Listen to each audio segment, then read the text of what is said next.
Tonight, a warm story from a little tea house on a mountain path. Long ago, about the woman who kept it, the travellers who stopped to rest there, and the last walker of the day, sent on up the mountain warmer than he came. Halfway up the mountain, where the path bent round a shoulder of rock and the long climb to the top still lay ahead, there was a little tea house. And in it, as on every other afternoon of many years, sat Toku, keeping the kettle warm. It was a small place, only a wooden floor open to the path on one side, a low roof, a few worn benches, and the hearth in the middle with the black kettle hanging over it. But it stood at just the spot where a walker, coming up the long path from the valley, had climbed far enough to be tired, and could see above them the last steep stretch still to go, and was very glad, just there, to sit down. That was why the tea house was where it was. Someone long ago had put it at exactly the place where people needed it, not at the bottom, where they were still fresh, and not at the top, where they were nearly done, but here, in the hard middle, where a rest did the most good. Toku had kept it many years, as her mother had before her, and she knew the path and its walkers, the way you know an old friend.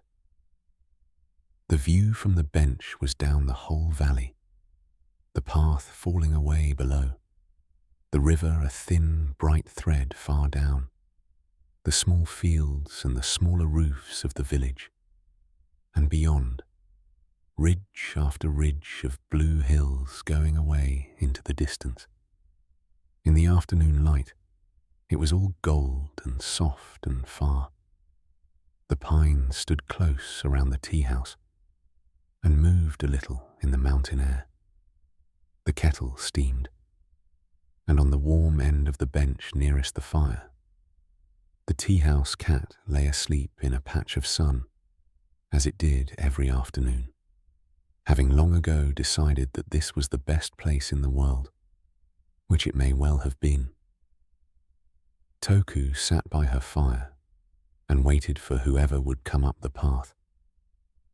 She was never in a hurry, and she never wondered whether anyone would come, because someone always did. The path was old and well walked, and all day, in ones and twos, the walkers came up it, and stopped, and rested, and she gave them tea. And all that afternoon they came. They came up out of the valley one after another, warm and out of breath. And they saw the little tea house at the bend with its steam and its shade. And their faces did the thing Toku had watched them do for years. Eased at the sight of it, before they even reached it.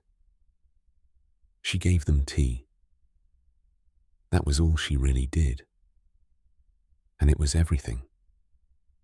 She kept the kettle always hot, and she filled the rough bowls with the plain green tea, strong and hot, and a little bitter. The tea for tired legs, and gave it to them. And they sat on the worn benches in the shade, and drank it, and were glad. A porter came up bent under a great load of charcoal, and set it down with a grunt, and drank 2 bowls without a word. And Toku said nothing either, because some people want quiet. And when he had his breath back, he shouldered the load again and went on up, easier.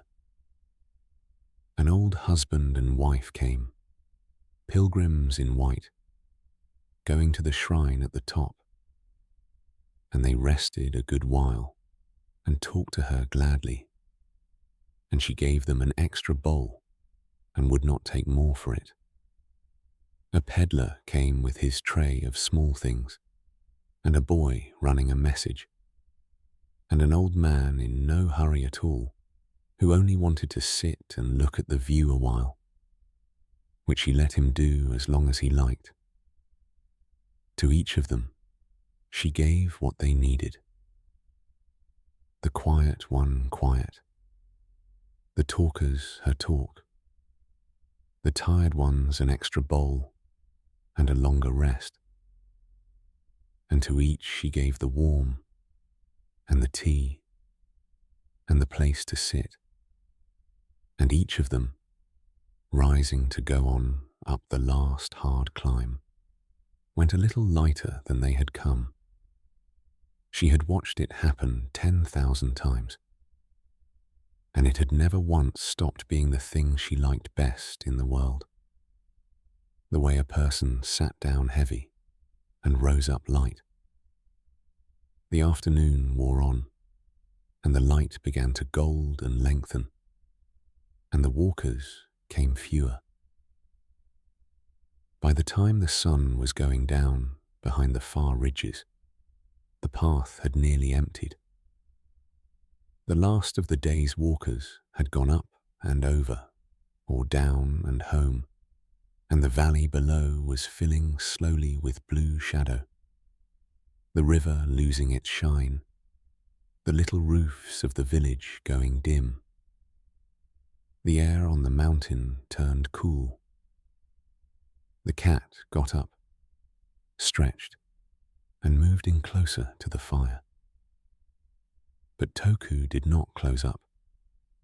She put more wood on the fire, and kept the kettle hot, and trimmed and lit the lantern that hung at the open front of the tea house, facing down the path, because there was nearly always one more. There was nearly always a last walker, late on the path, who had started too far down, or walked too slow, or stopped too long somewhere, and who had come up out of the dimming valley when everyone else was already home, tired, and alone on the darkening mountain, with the worst of the climb still above them. That one, Toku thought, needed the tea house most of all. So she never closed until the last had passed. She lit her lantern and kept her fire, and waited to see who the last of the day would be. She sat in the lantern light with the dark coming slowly up the valley toward her, the kettle murmuring, the cat asleep again, and she was not lonely and not bored. She had sat out the end of 1,000 days here. She liked this hour best of any, the quiet after the day's walkers, the lit lantern, the kettle on, the whole mountain going still and blue, and the not knowing who would come up out of it for the last warm rest of the day. And then, when the light was almost gone, she heard him on the path.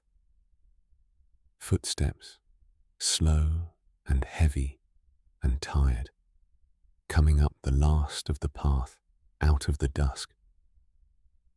And then he came round the shoulder of rock into the lantern light. A young man, not much more than a boy, with a bundle on his back, and the dust of a long day's walking on him, and the particular tiredness in his face of someone who has come a long way and still has a long way to go. He stopped when he saw the tea house and the warm fire and the lit lantern, and Toku sitting there as though she had been waiting for him, which, in a way, she had. She saw at once how it was with him, how far he had come, and how much climb was still above him, and how the dark had caught him out on the mountain, and how, under the plain tiredness, there was something else. A young person's worry, the kind you carry when you are going somewhere new and are not sure of it. For he was, she would learn, on his way over the mountain to a town on the far side, to begin a new life there, in a place and work he had never seen. And he had walked all day toward it, and now the dark and the cold and the last hard climb had come down on him all at once, and his heart had gone low. Toku did not ask him any of that yet. She only said, "Come and sit, the tea's hot," and made him a place by the fire, the warm place, the cat's place, and even the cat got up and allowed it. And the young man set down his bundle and sat and let out a long breath, and was, for the first time in many hours, out of the dark and the cold and warm. She gave him tea, hot and strong, and he drank it down, and she filled the bowl again. She gave him the warmth of the fire and let him simply sit there a while and say nothing, and get the cold out of his hands and the ache out of his legs, while the fire ticked and the kettle steamed, and the cat settled back down against him, as though it had decided he was all right. She did not hurry him, or ask his business, or tell him anything. She only kept his bowl full and let the warm do its work. And while he sat and warmed, she saw that the strap of his bundle had worn nearly through where it crossed his shoulder, and would not last him the mountain. So without a word she took a needle and a length of stout thread and mended it for him there by the fire, her old hands quick and sure at the work while he rested his, so that he would not find himself stranded with a broken strap somewhere up in the dark. He watched her do it and said he could have managed, and she said she knew he could, and went on mending it anyway. And after a while, warmed through and rested, the young man began to talk, the way the tired do once the warmth has got into them, and told her a little where he was going, and that he had never been there, and did not know what he would find. And Toku, who had sat 10,000 travellers by this fire, and sent them all on up the mountain, did not tell him that it would all be fine, because she did not know that, and he would not have believed her. She told him instead only true things, that the last climb was not as long as it looked from here, that the path was good the whole way, and he could not lose it, that there was a moon coming up that would light it for him, and that on the far side, down the other slope, the town would have its own lamps lit by the time he came down to it. Small, true, near things, the next stretch of path, the moon, the lights ahead. And as she said them, she watched the daunted look ease out of his face, the way the tiredness had eased before it, because the warm and the tea and the few true words had done between them what they always did. Then she wrapped 2 rice balls in a clean cloth and pressed them into his hands for the road, and would not be paid for any of it, and told him he had best go on now, while the moon was up, and get to his new place.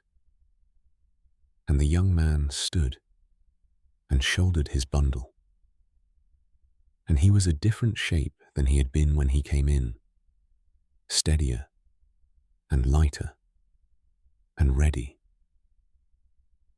He thanked her, clumsily, the way the young do when they have been given more than they can say. And Toku waved it off and walked him to the edge of the lantern light and pointed him up the path where it climbed away into the dark. "Straight up," she said. "You can't miss it. The moon will be over the ridge before you're halfway." And the young man went up the last steep climb, out of the warm ring of her lantern, and into the blue mountain dark, smaller and smaller, up the pale path, until the bend took him, and he was gone, up and over, toward his new life on the far side of the mountain.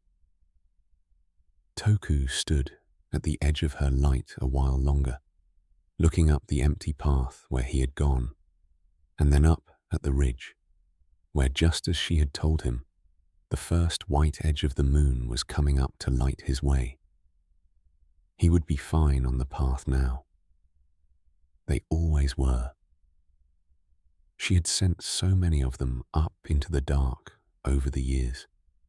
The late ones, the last ones, the tired and the daunted, with tea and a warm hour and a rice ball and a few true words. And they had all gone up and over and on into their lives, a little lighter for having stopped. And that, she had long ago decided, was a good thing to have done with a life. To keep a warm place on a hard road and send people on. Then she went back in and took the kettle off and banked the fire down low. And the cat came and leaned warm against her. And the mountain stood huge and quiet and dark all around the little lit tea house. And the day's last traveller climbed on toward the moon. The little tea house warm and lit on the dark mountainside. The kettle quiet now. The fire banked low and red. The cat asleep on the warm bench. The lantern still burning at the open front, facing down the empty path. And far above, climbing the last of the moonlit path toward the top, and the lamps that would be waiting on the other side, the day's last traveller, gone on lighter than he came, and the mountain and the moon